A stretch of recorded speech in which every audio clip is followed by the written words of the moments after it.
네, 안녕하세요. 리셋 중개법인입니다. 저희 사무실에서 팀장님들 모셔놓고 대화를 해보려고 하는데 시대가 변하면서 임대의 중요성이 좀 강조됐어요. 그래서 이번에는 저희가 매매 중심이 아니라 임대 중심으로 토크를 한번 해보려고 합니다. 최근 서울 내 주요 상권에서 공실률이 굉장히 높아지고 있습니다. 이 부분으로 건물주분들이 굉장히 걱정을 하시는데 공실 문제라든지 임차사 대응이라든지 이 부분에 대해서 좀 어떻게 보시는지 한번. 많이들 아시다시피 부동산 경기나 다른 이제 경제적인 상황 여건들로 조금씩 공실이 늘어나고 있는 상황이긴 한데요. 근데 제가 이제 생각하기에는 같은 건물, 같은 사무실이어도 얼마나 임대인분이 어필을 하느냐에 따라서 공실률이 줄어든다고 생각을 하는 입장이긴 하거든요. 예를 들면은 같은 상품이어도 그 상품을 어떻게 어필을 하느냐에 따라서 그 상품이 잘 팔리기도 하고 아니면 재고가 쌓이기도 하잖아요. 임대인분의 노력의 여하에 따라 충분히 공실률은 줄어들 수 있다고 생각을 하고 중요한 역할이 부동산 중개인의 역할이라 생각을 합니다. 임차 측면에서는 이전을 하는 게 사실상 큰 부담이 될 수도 있는 사실이고 확장이 되지 않는 상황에서는 굳이 이전을 해야 되나? 라는 궁금증도 있어요. 근데 이제 이전하는데 이제 비용이나 인테리어나 초기 비용들이 들다 보니까 그런 비용을 감수하면서까지 이전을 해야 할까? 이런 것들이 이제 임대 물건이 그만큼 좋아야지 그 사람들도 정확하게 이전을 해야겠다라고 결정을 할 수 있는 부분이고 임대인분이 그런 메리트를 충분히 제공을 해야지 그렇게 시장이 돌아가는 것 같습니다. 편차가 높을 것 같아요. 임대에 대해서는 다들 고민하시는데 이게 공실을 빨리 해결되는 이제 건물의 공통점이나 사무실적인 부분에서는 한번 포인트를 집어봐야 될 필요성이 있을 것 같습니다. 일단 공실이 오래가는 건물이 있고 빨리 해결되는 건물이 있는 것 같은데 어떤 부분이 좀 그런 포인트가 있을까요? 공실이 좀 오래가는 거는 임대료가 높은 부분도 분명히 있지만 제가 생각하기에는 내부 컨디션이 좋지 않아서의 이유가 조금 있는 것 같아요. 이 임차인이 생각보다 매물을 보실 때 첫 느낌이라든지 그런 판단이 굉장히 빠르시거든요. 그래서 건물에 들어가는 순간 이제 엘리베이터나 뭐 복도, 화장실, 그다음에 뭐 주차 공간, 심지어 이제 창문 샷시 이런 것까지도 한 번에 좀 보시고 결정을 하다 보니까 그런 건물의 첫 인상 좀 중요한 것 같아요. 저도 이제 수민 팀장님 말씀에 되게 동의를 하는 편인데 어떤 경우가 있었냐면 이제 오래된 공실 같은 경우는 아무래도 들어가다 보면은 냄새가 좀 심하게 나는 경우가 있어요. 근데 그렇게 되면은 중개사 입장에서 아무리 이제 임차사분한테 어필을 많이 하더라도 사람의 첫인상이 중요하듯이 건물에 대해서 첫인상도 굉장히 중요하거든요. 저 같은 경우에는 이제 방향제를 이제 사서 넣어드리는 경우도 있고 그렇게 하다 보니까 이제 공실이 오래된 경우였던 건물도 이제 빨리 맞춰드렸던 기억이 나기도 합니다. 이제 결국 임대가 결국에는 내 물건을 판다 이런 느낌으로 정돈되고 깔끔하게 좀 관리가 돼야 될 것 같은데 지금 시장 상황 자체가 임대료를 높일 수 있는 상황이 아니다 보니까 중개인들의 역할이 중요할 것 같아요. 다음 페이지를 한번 보겠습니다.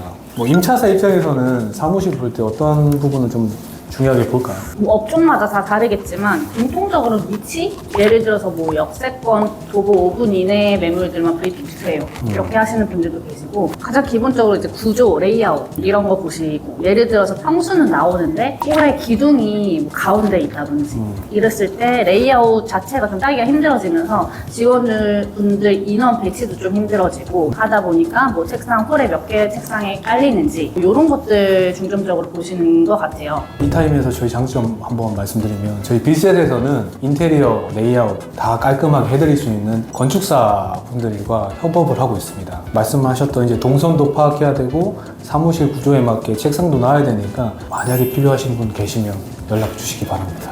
임대인분들 어떻게?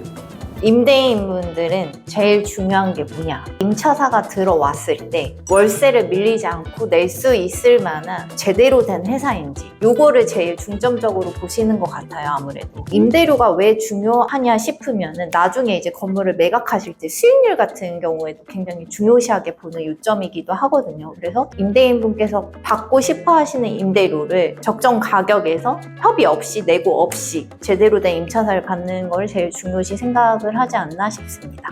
말씀해 주셨던 제대로 된 회사 이거 검증하려면 어떻게 해야 되냐고요? 아무래도 이제 임차를 많이 맞춰보신 임대인분 같은 경우에는 중개사가 말하지 않아도 이름만 알면은 다 찾아보세요. 재무제표라던가 인원수나 재정 상태. 까다로우신 분들은 이런 것까지 검토를 하시고 나서 최종적으로 승인 사인을 떨어뜨리기도 하십니다. 강남 지역별로 그리고 업종별로 혹시 최근에 임대했던 사례가 있으실까요? 잘 아시겠지만 강남의 동네마다 업종이 딱 특화되어 있는 지역들이 또 있어요. 강남, 신사, 압구정 이쪽은 성형외과, 병원 이런 것들 이제 입점 많이 하시고 노년 학동 이쪽은 가구, 쇼룸, 인테리어, 자재 사무실 벗어나면 요즘에 호스텔 문의 정말 많죠. 중구, 종로, 종각 이쪽으로 해가지고 호스텔 문의 많이 들어오고 있습니다. 그렇다면 강남, 성수, 종로 외에는 사실상 지역적으로 저희가 다루기가 힘든데 그쪽에서 임대를 해봤던 사례가 있으신지? 저는 최근에 이제 강남권을 살짝 이제 벗어나서 가천 쪽 처음 가봤는데 살기가 엄청 좋을 것 같긴 하더라고요. 그리고 또 역도 주변에 있기 때문에 외곽 지역이라고 생각도 안 들고 서울이랑 출퇴근도 가깝기도 하고 임대료는 근데 그만큼 저렴합니다. 제가 얘기했던 것 중에 마포가 좀 빠진 것 같습니다. 최근에 저 마포 매매 계약 저도 되게 색다른 경험이었는데 100만 원 후반대 사무실을 저한테 좀 가성비 있게 잘 구하셨던 분이 2년 만에 그 사무실에서 엄청난 성장을 하셔서 저한테 이제 건물 매입까지 믿고 맡겨주셨던 사례가 있긴 합니다.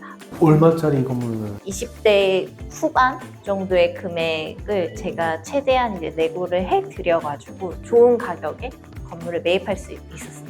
뭐 이렇게 임대를 하다가 매매로 넘어간 사례가 많은데 저희 같은 경우에도 실상은 매매 중심이다 보니까 매매 이후에 임대를 맞추는 게 주가 됩니다. 근데 특이한 케이스라서 이 부분에서는 좀 가격을 어떻게 좀 내고를 했는지. 사실 금액대가 2, 30억대는 굉장히 수요가 많이 밀집이 되어져 있는 금액대거든요. 그때 이제 임대인분하고 소통을 굉장히 타 부동산 분들보다도 밀접하게 했던 것 같아요. 그리고 일단 임대인분이랑 신뢰 기반을 바탕으로 조금 오랜 기간 내고의 협상을 한 기억이 있습니다.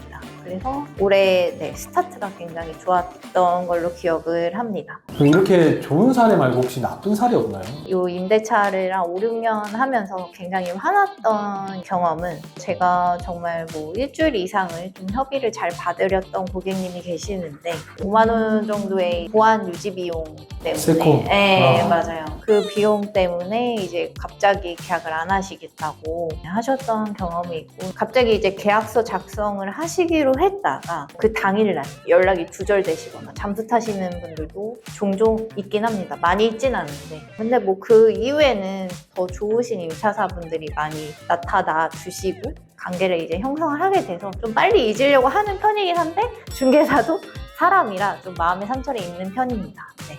뭐 이렇게 연락 두절되고 도망치는 사례도 있는데 이제 임차사분들이 사무실 구할 때 자주 하는 실수는 없을까요? 임차사분들이 사무실이나 이제 상가를 처음 구하시는 분들은 보통 이런 경우도 잘 모르시는 분들이 있어요. 대략적으로 중개사분들은 보증금, 월세, 관리비 이렇게 이제 브리핑을 드리는데 보통은 이제 부가세는 전부 다 별도거든요. 근데 간혹 가다가 이제 처음 구하시는 분들은 이거 부가세 포함 금액 아니었냐. 나중에 이렇게 이제 실수 아닌 실수를 좀 하시는 경우가 있는데 중개사분들이 모든 브리핑을 드릴 때는 부가세는 별도로 브리핑을 드리고 있습니다. 보통 현금 영수증도 되지 않나요? 요즘에 현금 영수증도 되고 근데 세금 계산서 발행을 보통은 좀 많이들 하십니다. 잔금은 계산서 발행이 안 됩니다. 관리비에 뭐가 포함되어 있는지도 좀 확실하게 확인을 하셔야 될 것 같아요. 저희는 당연한 건데 잘 모르시는 분들은 이제 공과금 같은 것도 관리비에 포함되어 있나요? 라고 물어보시는 분들도 이제 처음 사업하시는 분들은 그런 분들도 계시고 보통 뭐 중앙냉난방인 경우에는 냉난방 비용이 포함되어 있는 경우도 있잖아요. 공과금에. 근데 이제 그런 곳들은 또 별도로 냉난방기 설치가 추가로 되는지 그런 거 한번 확인해 보시면 좋을 것 같고 좀 난감했던 경우는 건물 자체 계약서 받았는데 재소 전화해줘서 필수로 작성한다 이런 경우는 이제 추가로 비용이 거의 100만 원 정도 들다 보니까 생각하지 못하셨던 임차사분들은 당황하는 경우도 있죠. 이렇게 실제로 입주 이후에 관리적인 부분에서 비용이 나오는 것 외에 입주 전에는 계약 쓰는 단계에서 필수로 조율돼야 되는 부분들이 있습니다. 이게 관리비적인 부분 외에도 보증금 월세에 대한 부분으로 체크를 해드려야 되는데 실질적으로 임차인분들은 임대료 협상을 요구하시는데 그 부분에 대해서 한번 설명 좀 해주세요. 앞에도 말씀하셨다시피 그 임대료가 임대인분한테는 수익이고 그게 건물의 가치를 산정하는 금액이기 때문에 임대료 자체를 깎아주시지 않는 분들도 계세요. 그럴 때는 사실 렌트프리를 뭐 몇 개월 지원받아서 그걸 임대료를 녹인다든지 아니면 뭐 인테리어 비용 TI를 지원받는다든지 그런 식으로 이제 조율을 하는 경우도 있고 또 임차사가 우량 임차사고 들어왔을 때 좀 건물의 가치를 상승시킬 수 있는 임차사라면 조금 더 중개인 입장에서는 그런 걸 어필을 하면서 좋은 조건들을 좀 협의 드릴 수가 있겠죠. 그래서 계약 진행을 하실 때 중개인 통해서 확인하시면 좋을 것 같습니다. 이제 임차사분들이 입점한 이후에도 좀 관리돼야 되고 이후에 퇴실하게 되면 발생하는 비용들도 있는데 계약서 단계에서부터 조금 조율돼야지만 좀 좋은 조건들이 많거든요. 요즘에는 이제 인테리어를 너무나 좋게 이제 깔끔하게 잘 해놓으신 임차사분들이 계시는데 오히려 임대인분이 나가실 때 비용을 지불을 해주시고 그 후속 임차사분을 받으시는 경우도 있긴 있거든요. 그렇게 되려면 인테리어가 엄청 잘 되어져 있는 사무실이어야 가능하고 아무리 이제 잘 되어져 있더라도 까다로우신 임대인분들은 무조건 원상복구를 좀 희망하시는 경우가 있는데 구체적으로 말씀을 드리자면 바닥의 마감, 천장의 마감재, 요즘에 유리룸이나 뭐 룸 같은 거 많이 짜시는데 그런 것까지 이제 다 철거를 해 주셔야 되는 부분이고 임대인분이랑 임차사분이 원상복구 문제로 좀 마찰이 없기 위해서는 계약서 전에 요거를 이제 사진을 다 찍어 놓고 기재를 해 놓는 습관들이 좀 필요할 것 같습니다. 저희 빌셋에 문의를 주시면 임대팀이 어떻게 움직이는지 한번 설명 부탁드립니다.